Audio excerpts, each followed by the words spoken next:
Well, most of the forecasting being made about the world economy at the moment, as we go into 2023, is that globally, economic growth, that is the output from various countries, is going to slow down and in many countries go backwards into contraction. So overall, this will be another slump just 3 years after the slump of the pandemic, which was the biggest fall in 100 years in the world economy's output. And why is this the case? Well, I think we'll be discussing that at the conference, but I think there are general trends in the nature of the world economy which make it likely that we will have that slump, because production in most of the economies is not steady and harmonious and goes forward in a straightforward expansion, because we have a system of production which is production for profit.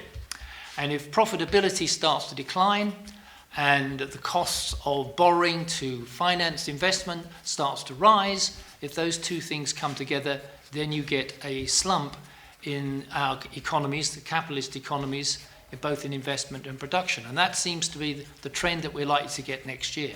We know that we've seen very large profits for the energy companies and the big media companies that we read in the newspapers every day. But those profits are for a minority of companies. The vast majority of companies in Spain and in Europe are not making that sort of level of profit. In fact, there's something like 20% of companies in Europe do not make enough money even to cover the costs of their debt servicing. So if the cost of their debt servicing rises, then you will get a serious crisis for those companies. They could well go bankrupt over the next 12 months. And that, of course, is happening because central banks, the European Central Bank, the Federal Reserve Bank of the United States, the Bank of England, and other banks are all raising their interest rates, presumably to try and control inflation. But that won't work. What it will do is accelerate us in the world into a new slump next year, driven by bankruptcies for these weaker companies and also by the falling profitability of even the larger companies over the next year. That's why I think this slump is very likely next year, and it will affect Spain just as much as the rest of Europe. Europe has an extra problem because it has this energy cost crisis caused by the war in Ukraine, but also by the squeeze that is now taking place on getting resources into our energy supplies in Spain and elsewhere. Spain is slightly better off than the majority of other European countries, but it's still going to have, it's not going to escape this crisis.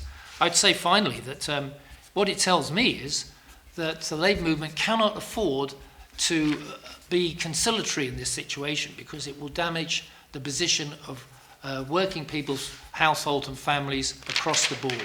The barest minimum that we should expect is that we manage to achieve wage increases which match the rate of inflation, so that the cost of living does not damage the average worker and household's position, particularly those on lower incomes. But of course that is exactly what the employers intend to oppose. They cannot see any reason why workers should try to keep their wage increases up with prices, and yet I can see that's a perfectly rational thing to achieve. On the other hand, if they say if we attempt in the labour movement to do that, they will stop making production and they will take their money out of the country or whatever. I'm not quite sure which is worse in the eyes of ordinary people. But trying to keep up your living standards, or in the case of the employers, taking their businesses away because they're not making the profits they did before. That's the issue before us.